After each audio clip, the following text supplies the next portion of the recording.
Bonjour la team Mindset, je vous espère que vous passez une excellente journée de là où vous écouterez ce podcast. J'envoie déjà comme ça des ondes de positivité, de réussite, de pouvoir, voilà, pour que vous puissiez, voilà, bien démarrer cette journée, bien démarrer également cette semaine et bien démarrer, donc bien terminer autant pour moi ce mois de décembre, donc qui annonce tout simplement la fin d'année. Voilà. Qui dit fin d'année, voilà, dit tout simplement bilan.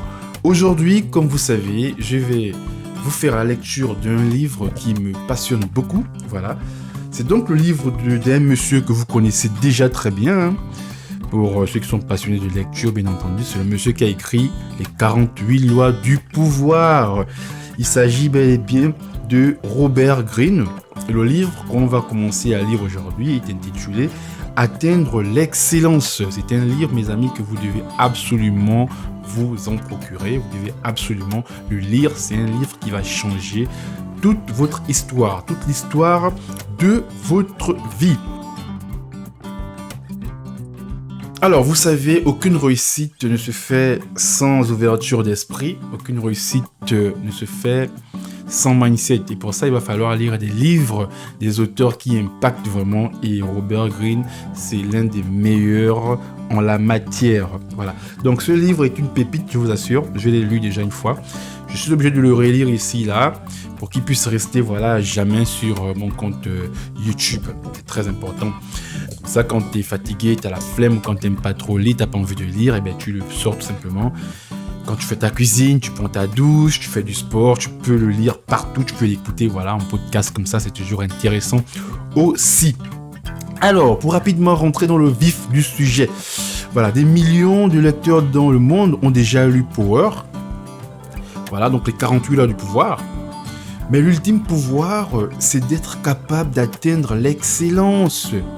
Robert Greene analyse les biographies des plus grandes figures de l'histoire pour mettre en lumière ce qui permet à chacun d'entre nous de prendre le pouvoir sur sa vie et sa destinée. Dans ce livre-là, en fait, il interviewe toutes les personnes qui ont réalisé des grandes choses dans le monde pour savoir, pour en tirer en fait le secret ultime qui pourra toi aussi t'aider à changer de vie. Ce secret qui pourra impacter positivement le reste de ta vie si tu écoutes ce podcast jusqu'à la fin. Ça va prendre des heures et des heures et des heures entières, mais il va falloir que tu tiennes bon. Comme je te disais, pour écouter un podcast, tu n'as pas besoin, voilà, de te poser. Non, même en voiture, tu peux l'écouter. Voilà, en faisant ta cuisine, tu peux l'écouter. En marchant, tu peux l'écouter. Tu n'es pas obligé d'écouter jusqu'à la fin. Tu peux écouter 5 minutes, tu écoutes après, tu continues après, et ainsi de suite jusqu'à la fin. Ce livre va changer le reste de ta vie. Dans le livre, on nous demande qu'a-t-il fait Charles Darwin, écolier médiocre pour devenir un illustre naturaliste? Quels furent les choix similaires entrepris par Mozart ou César Rodriguez, pilote d'élite hors norme de l'US Air Force? En poursuivant le travail réalisé donc dans Power, les 48 heures du pouvoir, Robert Greene explique que ces années de recherche et des interviews exclusives pour découvrir les ingrédients qui ont permis à quelques-uns de devenir des maîtres absolus dans leur domaine. À l'instar de Temple Grandin, Martha Graham, Henry Ford, Buckminster Fuller, ils ont tous expliqué combien la passion, l'amour d'une chose accomplie exceptionnellement bien pouvait mener à sa maîtrise parfaite. Brisant de nombreux mythes, Greene démontre que nous sommes tous capables d'atteindre l'excellence finalement. L'excellence est atteignable par tous ceux qui veulent l'atteindre. Tout simplement, il va falloir côtoyer les personnes excellentes. Et pour côtoyer les personnes excellentes, ce n'est qu'en lisant ou en allant dans les conférences ou en assistant à des forums, à des masterclass, à des masterminds pour rencontrer ces personnes-là qui sont inspirantes. Déjà, pour essayer de résumer un peu, voilà, la vie de l'auteur, ce qu'il aime, voilà. C'était un grand amoureux d'histoire, voilà, de littérature et de la France en particulier. Donc, Robert Greene parle plusieurs langues couramment, dont le français. Il est diplômé de Berkeley, Californie, de lettres classiques. Il est l'auteur de plusieurs best-sellers dans le monde entier, dont Power, les 48 lois du pouvoir. Alors, ce qu'on va faire, on va rapidement rentrer dans le vif du sujet. On va lire l'introduction de notre livre. Introduction. Le pouvoir suprême.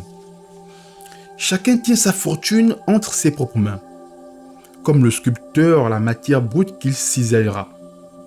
Mais il en est ce type d'activité artistique, comme toutes les autres, nous possédons de façon innée la capacité à les exécuter.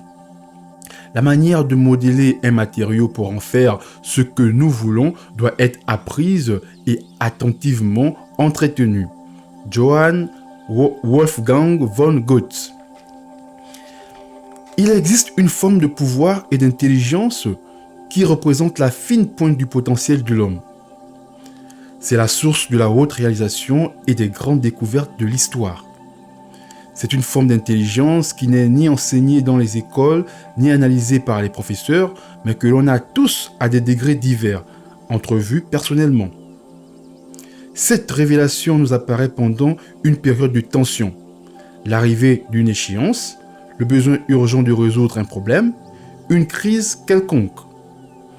Mais elle peut aussi résulter d'un travail opiniâtre sur un projet. De toute façon, la nécessité est mère de l'invention. Ce sont les circonstances qui nous donnent une énergie et une capacité de concentration exceptionnelle. Notre esprit est alors totalement investi dans la tâche qui nous attend. Cette intense concentration fait jaillir toutes sortes d'idées, qui nous parviennent de notre inconscient jusque pendant notre sommeil, comme sorties de nulle part. Dans ces moments-là, on dirait que les autres résistent moins à notre influence.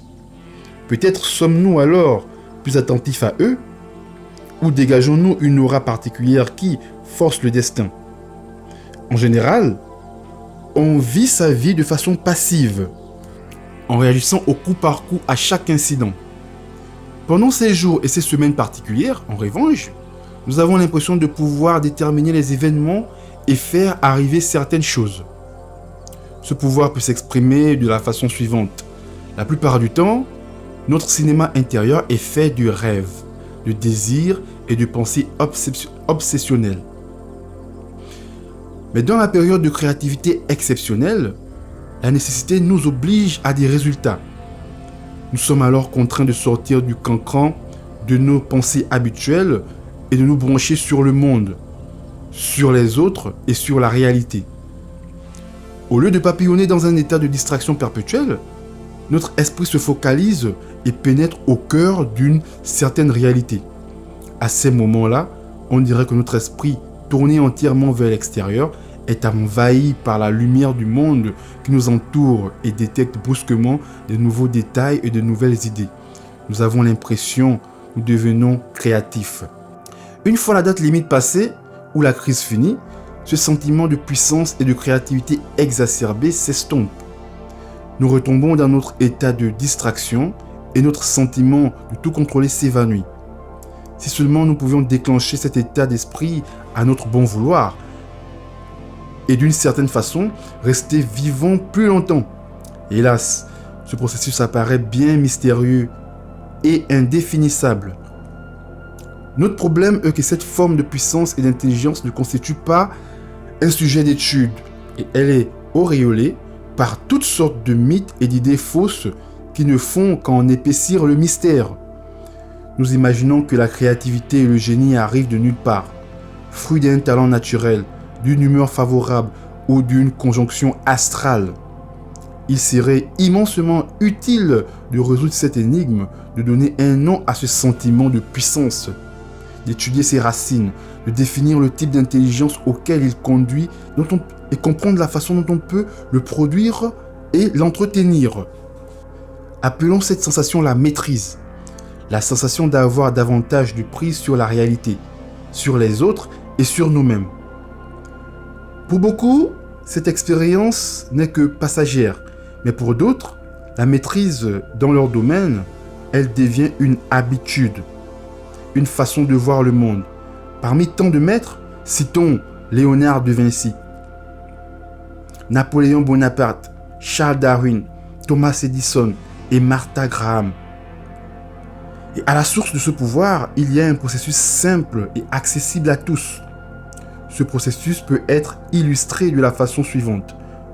Pour apprendre par exemple le piano ou occuper un nouveau poste, on a besoin d'acquérir certaines compétences. Au début, on est totalement étranger à l'affaire.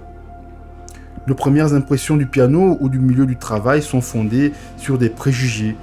Nous éprouvons une certaine crainte. Quand on commence l'étude du piano, le clavier a quelque chose de rebutant. On ne comprend pas les relations entre les touches, les cordes, les pédales et tout ce qu'il faut pour faire de la musique. En débarquant dans un nouveau milieu de travail, on ignore les relations de pouvoir, la psychologie du chef, les règles et procédures considérées comme essentielles au succès. On est désorienté, on se sent dépassé par la quantité de connaissances à acquérir. On a beau aborder avec enthousiasme l'acquisition de nouvelles compétences et connaissances, on comprend vite l'étendue du travail à fournir. Le grand danger est de se laisser submerger par l'ennui, l'impatience, la peur et la confusion. On cesse d'observer et d'apprendre. Le processus finit par s'arrêter. Si, en revanche, on gère ses émotions et qu'on laisse le temps faire son œuvre, quelque chose de remarquable commence à se dessiner. À force d'observation et d'imitation, on gagne en clarté. On apprend les règles et on voit comment tout se met ensemble. Avec la pratique, on acquiert l'aisance, les connaissances de base sont maîtrisées et on est en mesure de relever des défis de plus en plus intéressants. On entrevoit des liens naguère invisibles. On gagne en confiance face aux difficultés et on dépasse ses faiblesses à force de persévérance. À un moment donné, on cesse d'être un étudiant et on devient un praticien. On teste ses propres idées et on observe avec intérêt les réactions qu'elles suscitent. On utilise ces nouvelles connaissances de façon de plus en plus créative. On apprend plus seulement des autres, on se crée un style et une personnalité. Après des années d'observation diligente, on atteint un nouveau seuil, la maîtrise. Le clavier du piano semble désormais faire partie de nous-mêmes. Il est intégré et devient un élément de notre système nerveux. On le connaît sur le bout de doigt. Dans notre milieu professionnel, nous percevons la dynamique du groupe et la situation présente de l'entreprise. On peut appliquer cette sensation dans les relations avec les autres quand on les comprend en profondeur et qu'on peut prévoir leurs réactions. On est capable de prendre des décisions rapides et très créatives. Les idées nous viennent. On a si bien appris les règles que l'on peut désormais les enfreindre ou les reformuler.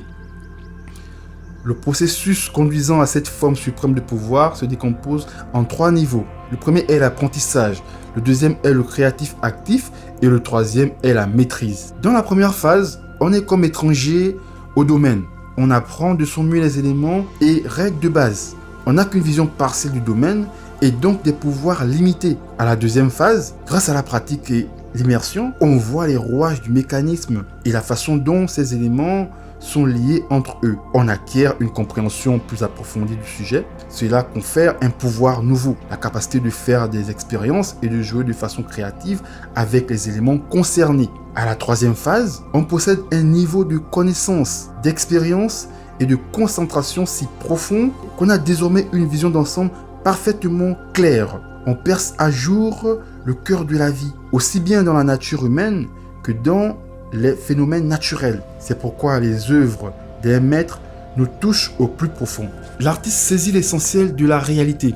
C'est pourquoi le scientifique brillant découvre une loi nouvelle de la physique et que l'inventeur ou l'entrepreneur produit quelque chose que nul n'avait imaginé avant lui. On peut appeler ce pouvoir intuition, mais celle-ci n'est rien de plus qu'une perception soudaine et immédiate de la réalité, sans qu'il faille mettre dessus des mots ou des formules. Les mots et les expressions viendront peut-être plus tard, mais cet éclair d'intuition qui, en définitive, conduit plus près de la réalité notre esprit, soudain illuminé par une parcelle de vérité qui nous était précédemment cachée, à nous et aux autres. Les mots et les expressions viendront peut-être plus tard, mais cet éclair d'intuition qui, en définitive, conduit plus près de la réalité notre esprit soudain illuminé par une parcelle de vérité qui nous était précédemment cachée, à nous et aux autres. L'animal a une capacité d'apprentissage, mais il se fie essentiellement à son instinct pour réagir à son environnement et se garder à l'écart du danger. Grâce à l'instinct, il est capable d'agir vite et de façon efficace. L'homme, en revanche, se fie à sa pensée rationnelle pour comprendre son milieu. Par conséquent, une bonne part de nos pensées obsessionnelles nous coupe du monde. Au niveau de la maîtrise, l'intuition est un mélange d'instinct et de rationalité, de conscience et d'inconscient, d'humain et d'animal. C'est notre façon à nous de saisir les événements de façon soudaine et puissante et de penser à ressentir les choses de l'intérieur. L'enfant a une certaine capacité d'intuition et de spontanéité, mais chez l'adulte, ce pouvoir est en général écrasé par une pléthore d'informations qui encombrent l'esprit et s'y accumulent avec le temps. Les maîtres retournent à l'état d'enfance. Leurs travaux font preuve d'un niveau élevé de spontanéité et d'un bon accès à l'inconscient, mais à un degré beaucoup plus développé que chez l'enfant. Si nous suivons ce processus jusqu'à son terme, nous activons la capacité d'intuition latente dans tout cerveau humain, un pouvoir dont nous avons l'expérience fugitive quand nous nous concentrons sur un problème ou un projet unique. En vérité, il arrive fréquemment que l'on ait un aperçu de ce pouvoir. Par exemple, quand nous avons une vague d'idées de ce qui va survenir dans une situation particulière, ou quand la réponse idéale à un problème surgit en nous comme venue de nulle part. Mais ces moments sont éphémères. Ils ne se fondent pas sur une expérience suffisante pour être déclenchés sur demande. Quand on atteint la maîtrise, l'intuition devient une faculté qui se commande, le fruit d'un long travail. Et comme le monde récompense la créativité et la capacité à découvrir des aspects nouveaux de la réalité, cela nous confère en pratique un pouvoir immense. Il faut voir la maîtrise de la façon suivante. Tout au long de l'histoire, des hommes et des femmes se sont sentis prisonniers des limites de leur conscience, de leur manque de contact avec la réalité et de leur faible capacité à changer le monde autour d'eux. Ils ont cherché toutes sortes de raccourcis pour parvenir à un état de conscience supérieur et une meilleure maîtrise de leurs sens, grâce à des rituels magiques, des transes, des incantations et des drogues. Ils ont consacré leur vie à l'alchimie, à la recherche de cette pierre philosophale qui transforme toute matière en or. Cet appétit de raccourcis magiques fait encore fleurir aujourd'hui sous la forme de recettes simples conduisant au succès. De secrets antiques enfin dévoilés selon lesquels un simple changement d'attitude attirera l'énergie qui convient. Il y a dans tous ces efforts de traces de vérité. Par exemple, l'effet magique d'une concentration maximum. Mais au bout de compte, toute cette quête est centrée sur quelque chose qui n'existe pas. Un chemin facile vers le pouvoir. Une solution rapide ne demandant pas d'effort. L'Eldorado de l'esprit. Pendant que tant de gens s'égarent dans ces fantasmes sans fin, ils ignorent le seul véritable pouvoir qu'ils possèdent réellement. Et on peut constater les effets concrets de ce pouvoir qui n'a rien à voir avec la magie ni les formules simplistes. On le trouve dans les grandes inventions et découvertes, les chefs-d'œuvre de l'architecture et des arts plastiques, les exploits technologiques, tous les travaux d'un esprit parvenu à la maîtrise. Ce pouvoir confère à ceux qui le possèdent un lien particulier avec la réalité et une capacité à changer le monde dont les mystères et magiciens du passé ne pouvaient que rêver. Au fil des siècles, on a érigé un rempart autour de la maîtrise. Celle-ci a été baptisée génie et jugée inaccessible. On l'a étiquetée comme le résultat d'un privilège, d'un talent inné ou d'une conjonction planétaire extraordinaire. On a fait quelque chose d'aussi insaisissable que magique. Mais ce rempart est imaginaire. Voilà le véritable secret. Votre cerveau est le résultat de 6 millions d'années d'évolution. Et, plus que toute autre chose, l'évolution de ce cerveau a été conçue pour nous conduire à la maîtrise. Ce pouvoir latent chez n'importe qui. L'évolution de la maîtrise. Nous sommes restés des chasseurs-cueilleurs pendant 3 millions d'années et ce sont les contraintes évolutionnistes de ce mode de vie qui nous ont donné un cerveau si adaptable et créatif. Aujourd'hui, nous avons dans notre crâne un cerveau de chasseur-cueilleur, Richard Leakey. Nous avons du mal à l'imaginer aujourd'hui, les premiers ancêtres de l'homme qui erraient dans les hautes plaines herbeuses d'Afrique de l'Est il y a quelques 6 millions d'années étaient des créatures étonnamment faibles et vulnérables. Nos ancêtres mesuraient à peine 1,50 m. Ils marchaient debout et pouvaient courir sur leurs deux jambes mais pas aussi vite que les vigoureux prédateurs à quatre pattes qui les pourchassaient. Ils étaient chétifs et leurs bras ne pouvaient guère leur fournir de défense. Ils n'avaient ni griffes, ni crocs, ni poisons pour se protéger en cas d'attaque. Pour ramasser des fruits secs et des insectes, ou profiter de l'aubaine d'une charogne, ils devaient se déplacer dans une savane où ils représentaient une proie facile pour les panthères et les meutes d'hyènes. Ils étaient si faibles et peu nombreux qu'ils auraient facilement pu s'éteindre.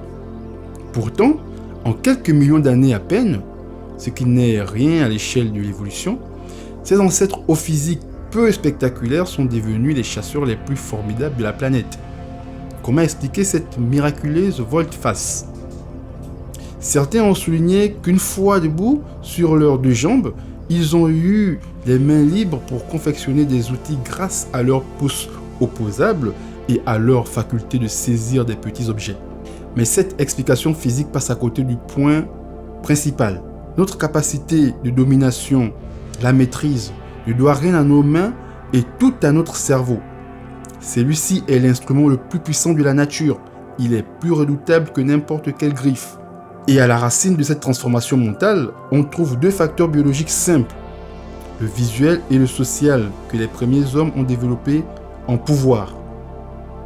Nos premiers ancêtres descendaient d'un primate qui avait prospéré pendant des millions d'années dans les arbres. Là, ils ont acquis un de ces systèmes de vision les plus remarquables de la création. Pour se déplacer de façon rapide et efficace dans ce milieu, ils ont développé une coordination extrêmement fine entre l'œil et le muscle. Leurs yeux se sont progressivement placés au devant de la tête, ce qui permettait une vision stéréoscopique, c'est-à-dire en relief. Cet agencement fournit au cerveau une perspective détaillée en 3 dimensions, mais un champ de vision assez limité. Les animaux qui possèdent le même système de vision, contrairement à ceux qui ont des yeux sur le côté du crâne, sont généralement des prédateurs, comme les rapaces et les félins. Ils mettent à profit cette vision puissante pour repérer leur proie à grande vitesse. Quant aux primates arboricoles, leur vision leur servait à se déplacer dans la canopée et à repérer des fruits, baies et insectes. Ils développèrent également une vision en couleur sophistiquée. Quand nos premiers ancêtres ont quitté la forêt et se sont aventurés dans les vastes herbages de la savane, ils ont adopté la station debout. Déjà dotés d'une vision puissante, ils pouvaient voir très loin. Les girafes et les éléphants ont beau être plus grands, leurs yeux en position latérale ne leur donnent qu'une vision panoramique. La vision des premiers hommes leur permettait de repérer jusqu'à l'horizon les prédateurs dangereux et de détecter des mouvements même dans la pénombre. En quelques secondes ou minutes, ils pouvaient organiser leur retraite. En même temps, ils dirigeaient leur regard plus près, ils pouvaient identifier toutes sortes de détails importants de leur environnement, des empreintes, des signes divers signalant le passage du prédateur ou bien les couleurs et les formes de pierres qu'ils pouvaient ramasser et éventuellement utiliser comme outils. Dans les arbres, cette vision puissante servait à voir vite et à réagir instantanément. Dans la savane, c'était le contraire. La sécurité et la localisation des sources alimentaires se fondaient sur une longue et patiente observation du milieu, sur la capacité à remarquer des détails et à se focaliser sur leur véritable signification. La survie de nos ancêtres dépendait ainsi de l'intensité de leur attention. Plus ils regardaient longtemps et attentivement, mieux ils pouvaient distinguer une opportunité d'un danger. S'ils parcouraient rapidement l'horizon du regard, ils voyaient une foule de choses, mais cela surchargeait leur cerveau d'informations. Trop de détails pour une vision si précise. Les organes de la vue de l'homme ne sont pas faits pour le balayage, comme ceux de la vache par exemple, mais pour l'observation approfondie. Les animaux sont bloqués dans un perpétuel présent. Ils sont capables de retenir les leçons d'événements récents, mais ils sont facilement distraits par ce qu'ils ont sous les yeux. Lentement, sur une longue période de temps, nos ancêtres ont surmonté cette faiblesse inhérente à l'animal. En scrutant suffisamment longtemps n'importe quel objet, sans s'en distraire ne serait-ce que quelques secondes. Ils pouvaient provisoirement se détacher de leur environnement immédiat. De cette façon, ils pouvaient observer les schémas répétitifs, en tirer des leçons générales et prévoir. Ils possédaient la faculté de se distancier mentalement pour penser et réfléchir, même à toute petite échelle. Les premiers hommes ont développé cette capacité à se détacher de l'immédiat et à penser. Ce fut leur principal atout dans leur lutte contre les prédateurs et dans la recherche de ressources de nourriture. Ce fut leur principal atout dans la lutte contre les prédateurs et dans la recherche de sources de nourriture. Cela leur fit appréhender la réalité d'une façon différente de celle des animaux. La pensée à ce niveau fut le plus grand tournant de toute l'histoire de l'évolution, l'émergence de la conscience et de l'esprit capable de raisonner. Le second avantage biologique des premiers hommes est plus subtil, mais tout aussi puissant dans ses implications. Tous les primates sont essentiellement des créatures sociales, mais à cause de leur extrême vulnérabilité en milieu ouvert, nos premiers ancêtres avaient un besoin vital d'appartenir à un groupe cohérent. Ils dépendaient du groupe pour le guet des prédateurs et la collecte d'aliments.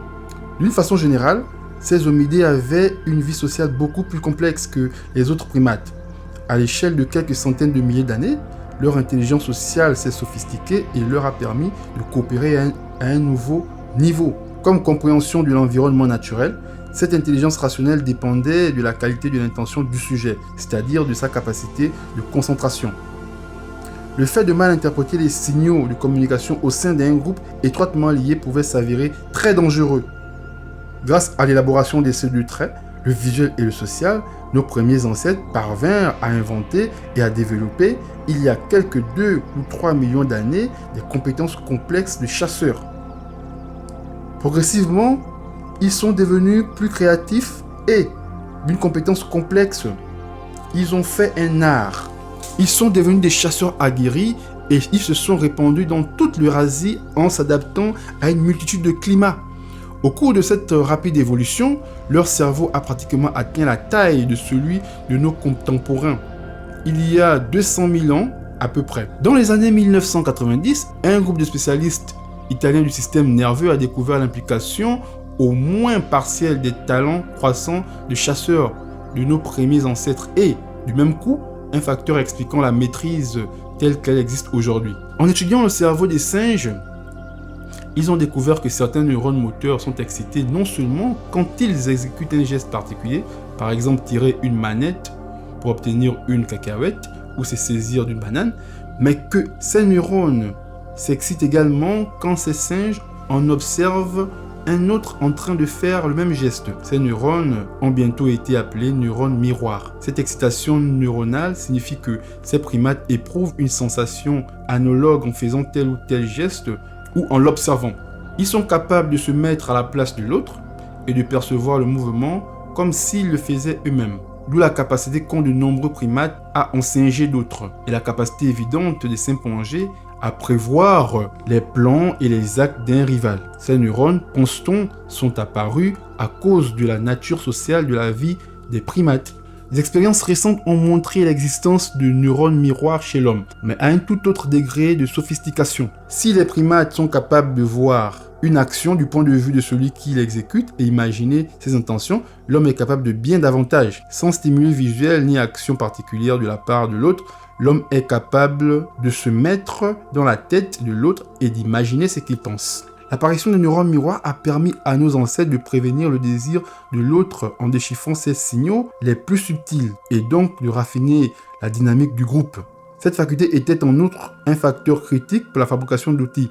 Cette dernière pouvait s'apprendre en imitant les gestes d'un expert. Mais le plus important était la faculté de l'homme de se mettre à la place de tout ce qu'il avait autour de lui. Après avoir observé tel ou tel animal pendant des années, nos ancêtres parvenaient à s'identifier à lui et à penser comme lui, prévoyant ses schémas de comportement et améliorant leurs compétences pour pister et tuer leur proie. Cette capacité à se mettre à la place de l'autre pouvait également s'appliquer à la matière. En confectionnant des outils avec des pierres taillées, les spécialistes se sentaient un avec leurs instruments. La pierre ou le bois qu'ils taillaient devenait un prolongement de leurs mains. Ils les percevaient comme faisant partie de leur propre chair, ce qui leur donnait une bien meilleure maîtrise de leurs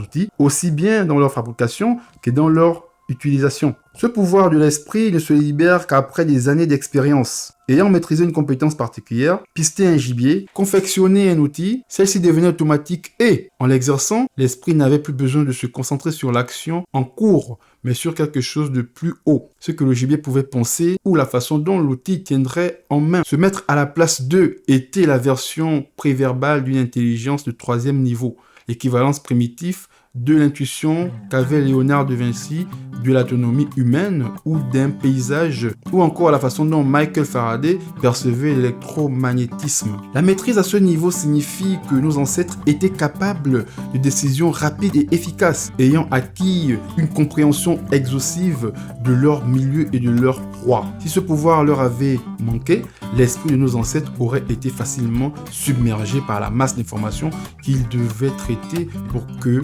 la chasse soit fructueuse. Ils ont développé cette capacité d'intuition des centaines de milliers d'années avant l'invention du langage. Et c'est pourquoi, quand nous faisons l'expérience de ce niveau d'intelligence, cela semble préverbal, une force qui transcende notre capacité à l'exprimer en mots. Comprenons-nous bien, cette période de longue durée a joué un rôle critique fondamental dans notre développement mental. Elle a modifié de façon décisive notre perception du temps, car le temps est le grand ennemi de l'animal. Si celui-ci est un gibier potentiel, le fait de s'attarder à un instant de trop au mauvais endroit peut entraîner une mort immédiate. S'il est en revanche un prédateur, le fait de s'attendre à un instant de trop signifie que le gibier a le temps de s'enfuir. Pour l'animal, le temps représente en outre une déchéance physique. Nos ancêtres chasseurs ont retourné ce processus à un degré remarquable. Plus ils observent quelque chose, mieux ils le comprenaient et entraient dans sa réalité. Grâce à l'expérience, les talents des chasseurs progressaient. Grâce à une pratique continuelle, leur capacité à fabriquer des outils efficaces s'améliorait. Le corps peut vieillir, l'esprit continue à apprendre et à s'adapter. L'utilisation du temps à cet effet est un élément essentiel de la maîtrise. En vérité, on peut dire que ce rapport révolutionnaire au temps a modifié de façon radicale l'esprit de l'homme, lui a conféré une qualité particulière et altéré la structure intime du cerveau. Quand nous prenons notre temps et que nous nous concentrons de façon intense, quand nous sommes convaincus que des mois ou des années d'efforts nous conduiront à la maîtrise, nous nous servons de la structure intime de cet instrument merveilleux qu'est notre cerveau, résultat de millions d'années d'évolution. Nous continuons infailliblement à évoluer vers de niveaux de plus en plus élevés d'intelligence. Nous voyons les choses de façon plus profonde et réaliste. Grâce à la pratique, nous épanouissons nos compétences. Nous apprenons à penser par nous-mêmes. Nous devenons capables de gérer des situations complexes sans nous laisser déborder. En suivant ce chemin, nous devenons des homo magistères, l'homme ou la femme ayant atteint la maîtrise. Dans la mesure où nous croyons pouvoir sauter les étapes, échapper au processus, obtenir du pouvoir d'un coup de baguette magique par des relations politiques, des astuces faciles ou nos talents naturels, nous allons contre la structure intime de notre cerveau et nous allons au rebours de nos vrais pouvoirs. Nous devenons des esclaves du temps, nous nous affaiblissons, perdons nos capacités et enfermons nos carrières dans un cul-de-sac. Nous devenons prisonniers des opinions et des peurs des autres. Notre esprit, au lieu de nous mettre en connexion avec la réalité, se débranche et s'enferme dans un cadre de pensée exigu. L'homme, qui dépendait pour sa survie de sa capacité de concentration, devient un animal distrait, incapable de réflexion profonde et en outre privé du secours de son instinct. Il est inepte de croire que dans le bref temps d'une vie, quelques malheureuses décennies de conscience et à de vœux pieux au mépris des effets de 6 millions d'années d'évolution. Le fait de ne pas respecter notre structure cérébrale apporte peut-être une distraction provisoire, mais le temps révélera sans pitié notre faiblesse et notre impatience. Notre salut à tous, c'est d'avoir hérité d'un outil remarquablement adaptable. Nos ancêtres chasseurs-cueilleurs sont parvenus, au fil des générations, à donner à leur cerveau sa forme actuelle en créant une culture capable d'apprendre, de changer et de s'adapter aux circonstances, sans être prisonnier de l'extraordinaire lenteur de l'évolution naturelle. Aujourd'hui, notre cerveau a le même pouvoir et la même souplesse. À tout moment, nous pouvons décider de modifier notre rapport au temps et mettre à profit la structure intime de notre cerveau, en connaissant son existence et son pouvoir. En faisant travailler le temps pour nous, nous pouvons renoncer à nos mauvaises habitudes de passivité et gravir les échelons de l'intelligence. Il faut considérer ce choix comme un retour radical au passé profond